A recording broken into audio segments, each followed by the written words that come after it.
Vamos de Simone Tebet. Quero entender o que você acha dessa possível indicação. A Olha, gente não sabe ainda se vai ser isso ou não, mas Simone Tebet está entre os nomes cotados para assumir no lugar de Flávio Dino, no Ministério da Justiça. Segundo o nosso repórter o Lucas Borges, que está lá na porta do Palácio da Alvorada, quem chegou para conversar lá e está junto na reunião com Flávio Dino é o Jorge Messias, que é o advogado-geral da União, um dos nomes mais cotados também para assumir o Ministério da Justiça no lugar de Flávio Dino, ele indo para o Supremo Tribunal Federal. Paulo Gonet, que vai para a Procuradoria-Geral da República, também já está lá no Palácio da Alvorada, conversando com o presidente Lula. Haddad, Alckmin, Padilha e Pimenta também participam. Vamos lá. Simone Tebet deve ir para o Ministério da Justiça, Reinaldo? deixa eu só falar uma coisinha aí. O Messias também era um dos mais cotados para o próprio Supremo, né? E ele não queria ir para a Justiça, mas ele, se o Lula falar para ele ir, ele vai, né? Uma pessoa se sai assim, eu só trouxe o Dino aqui para dizer, Dino, não vai ser você o indicado para o Supremo, vai ser o Messias. Já imaginou se sai essa bomba da reunião? Né? Que é um nome que não teria grande dificuldade de passar no Senado, com muito menos estresse, né? É evangélico, tem ali, tem trânsito, é boa praça, conversa com as pessoas. O Dino também é, mas insisto, tem essa pegação no pé dele. É, o Messias está junto, realmente é algo a se pensar, né? Agora, vamos pensar como hipótese Simone Tebet, né? Eu acho que seria um bom nome para a justiça. Eu acho que seria. Ela é formada, aliás, em direito, né? Ela é professora. Não precisa CPI da ser para o Covid, Ministério da lembra? O ponto de vista dela jurídico, né? O conhecimento dela jurídico na Justiça. CPI da Covid foi super elogiado, né? E o Ministério da Justiça é um ministério, a rigor, né?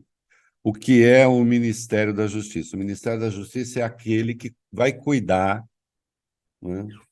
Por que ele se chama da Justiça? Ele vai cuidar dos interesses do governo no aspecto jurídico junto aos poderes, aos outros dois poderes, né? Ao Legislativo e ao Judiciário. É isso que faz o Ministério da Justiça.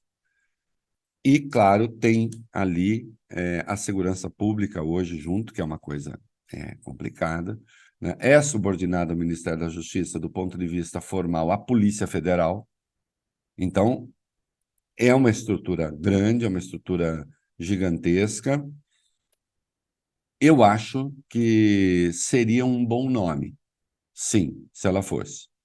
Tem trânsito junto aos conservadores, o governo Lula precisa falar com os conservadores, né? A gente já pode estar dizendo, infelizmente, mas a realidade é essa, né? O Senado hoje, especialmente, é um território meio hostil, é dali que ela vem, né? Então, acho que seria um bom nome, né? Vamos ver. Eu estou um pouco reticente em relação a essa possibilidade, porque acho que ela e o Haddad estão trabalhando direito, né? Ela também é vista como uma espécie ali de segurança pelos mercados, de que nada de muito ousado vai ser feito, embora cada vez mais o Haddad não precise disso, porque ele próprio tem sido essa voz moderada e segura em relação a esses tais mercados, né? Tanto é que levou o Lula a tomar uma decisão muito dura, né? Que foi vetar a isenção da folha de pagamento, né? Para os 13 setores. Os mercados aplaudiram, a política rosnou, né? Feio. Talvez derrubem o veto, né? E dessa feita aí eu achei bacana, porque muitos coleguinhas que a cada vez que adoram acusar o Lula de gastar demais nessa coisa da folha de pagamento, ou ficaram quietos, ou criticaram o Lula, não entendi por quê, né? Quer dizer, eu entendi por quê. Então, veja, é, ela tem sido. O Haddad hoje tem essa segurança, né? Passa essa segurança para os mercados, logo poderia talvez prescindir da Simone Tebet. Mas assim, acho um bom nome. Acho um bom nome, sim. Embora fosse um movimento que eu não faria, mas acho que ela é um bom nome. Ela tem trânsito, né? Eu não ia mexer agora na equipe econômica. Na Procuradoria-Geral da República, você falou, bom, ele é 100% certeza que Lula vai anunciar. Né? Já está Sim. lá, inclusive, está reunido com Lula também, lá no Palácio da Alvorada neste momento. Chegou por Quer volta dizer, do 100% meio-dia. segundo a minha apuração, tá, gente? Eu não... Oi? acho que segundo a minha apuração é É a sua 100% já faz tempo. apuração. Né? É. É. Vamos ver. Né? E muita gente hoje trazendo toda a história dele. É um sujeito mais, para um lado, como dizem, um pouco mais conservador. Relembraram aqui que ele chamou para um seminário virtual o ex-ministro Pazuello para falar sobre tratamento precoce durante a pandemia, o que foi bem polêmico na época e tudo mais. Votou pela condenação de Bolsonaro, né, tornando Bolsonaro inelegível no Tribunal Superior Eleitoral, 2 vezes. 2 vezes. Quem é Paulo Gonet? Será uma boa, é uma boa indicação para a Procuradoria-Geral da República? O que esperar dele, dos processos que vão cair no seu colo, principalmente em relação a Bolsonaro? Olha, deixa eu dizer uma coisa.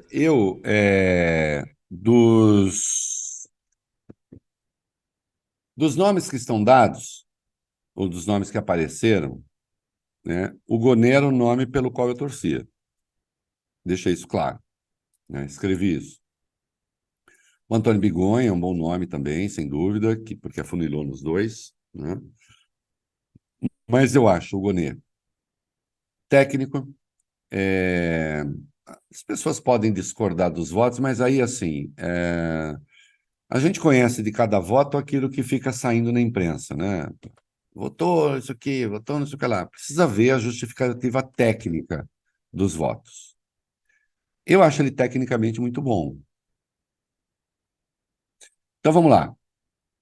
Ele deu o voto, ele deu ali, ele defendeu a inelegibilidade de Bolsonaro naquele caso dos embaixadores, em que o Bolsonaro reuniu os embaixadores estrangeiros e disse que o sistema eleitoral brasileiro era inseguro e que tinha havido fraude em 2014 e 2018. Né? Ele defendeu a inelegibilidade do Bolsonaro. Inelegibilidade essa que foi reconhecida pelo tribunal por 5-2. 3 outras ações, também sobre inelegibilidade de Bolsonaro, aí ele disse, aqui eu não vejo razão. E aí até eu falei no programa da Coisa que eu também não via, porque eu fui ver as ações, né? Nem tudo que você vai acusar Bolsonaro é o caso, né, de condenar. Né? Dá até pena a gente não defender a condenação, mas não é. Né? Não era o caso de, bom, eu também não vejo, né, caso aqui de condenar. Que foi o uso da biblioteca para gravar um, uma live, né? Pode, não pode, é uma improbidade administrativa, sem dúvida. Mas é caso de ineligibilidade, ele até fez uma ironia, né? Disse, será que aqueles livros que apareceram atrás realmente levaram votos para Bolsonaro? Até tem uma pergunta de natureza irônica, né? Porque eu seria tentado a dizer, não, os livros prejudicaram, né? Falar, opa, peraí, esse aí não, alfabetizar, não quero. Esse lê, não, não, esse não quero. E depois, em outra ação, do 7 de setembro, aí ele defendendo a elegibilidade de novo do Bolsonaro, mas não do Braga Neto, que não viu a atuação ativa do Braga Neto. O tribunal viu a atuação ativa do Braga Neto, referendou a posição dele em relação ao Bolsonaro e não tomou a decisão que ele tomou em relação ao Braga Neto.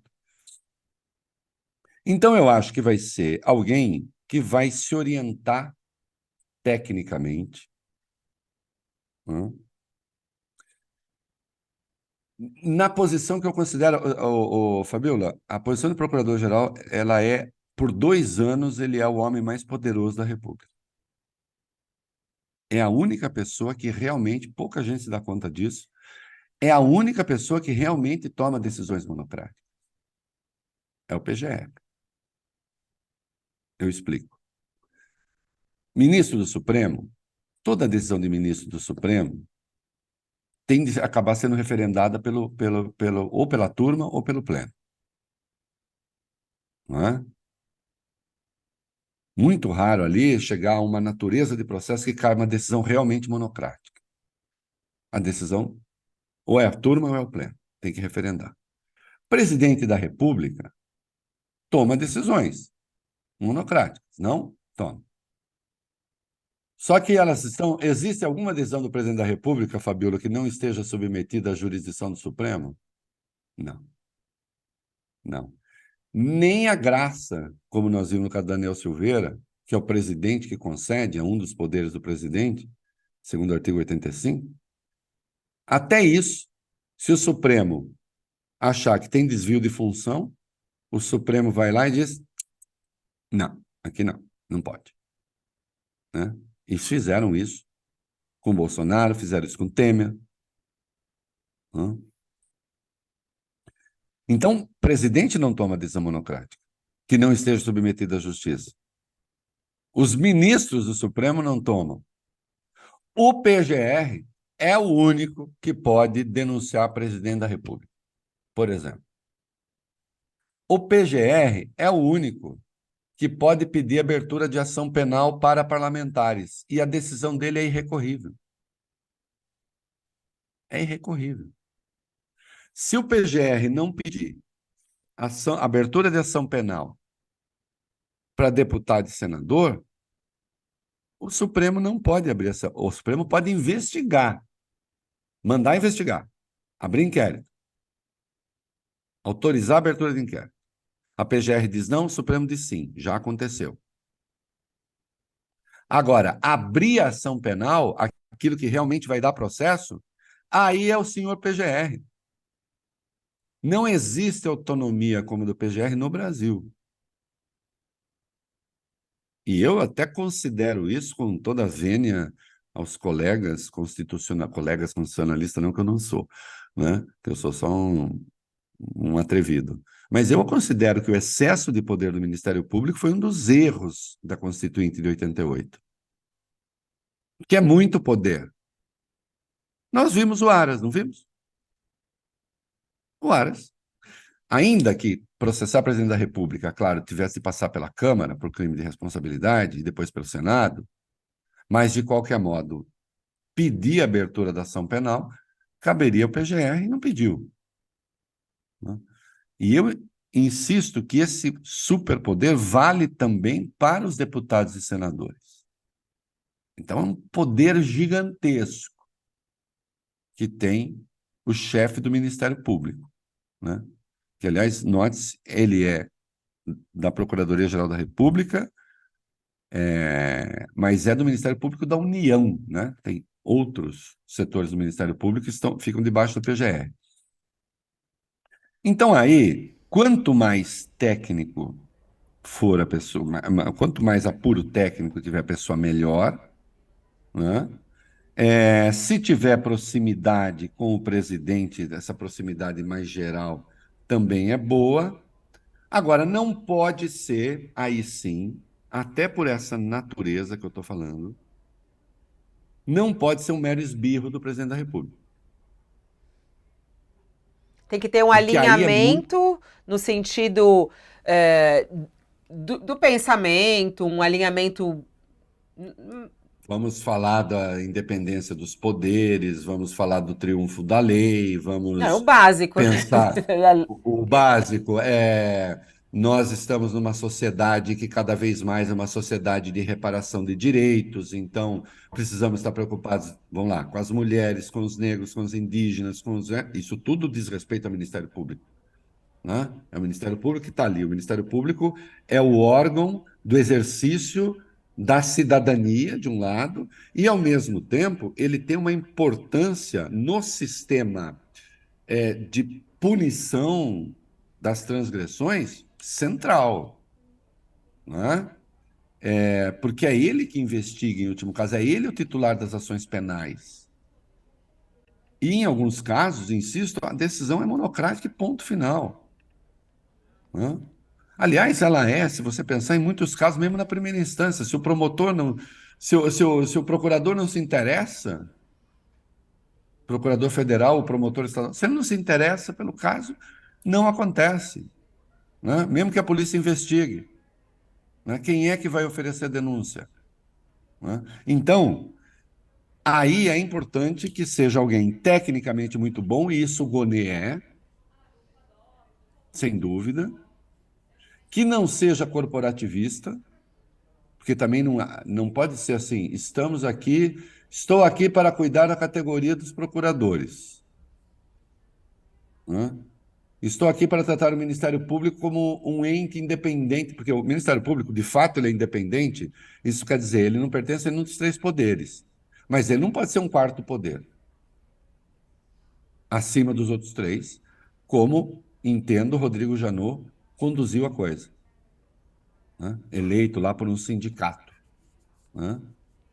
Então tem de ser alguém independente e também não pode ser mera extensão da vontade do presidente, Você acha então que foi né? boa a indicação? Eu acho que foi boa, eu acho que a indicação foi boa. Aí diz, ah, mas ele é católico demais. Ah, e daí? Bom, até porque não serei eu a reclamar, eu também sou. Mas também não estou apoiando ele por causa apoiando, não estou Não é defendendo por o nome dele causa por causa disso. disso, né? É, Não, é interessante você falar. ele é Você católico demais. Eu acho que ele não vai tomar a decisão que eu quero em relação, sei lá, à questão do aborto ou em relação à questão da droga. Bom, a gente não. Tudo bem a gente achar que nome bom é só aquele que vota de acordo com aquilo que a gente quer. De novo, vamos. Em 2013 começou aquela coisa pavorosa no Brasil, que era assim, fulano não me representa. Bom, mas quem disse que... Ok, não te representa, mas representa alguém, né? Não precisa de representar necessariamente para ter legitimidade. Representar no sentido de é a minha vontade, é o meu voto, né? Agora, eu acho que ele vai saber dialogar com a sociedade, né? E, claro, ao defender uma determinada posição, essa posição vai Uhum. ser aquela que ele considere que tenha sustentação jurídica, né? Mas eu acho importante que ele não seja um mero esbirro do Poder Executivo, e Vamos. isso ele não.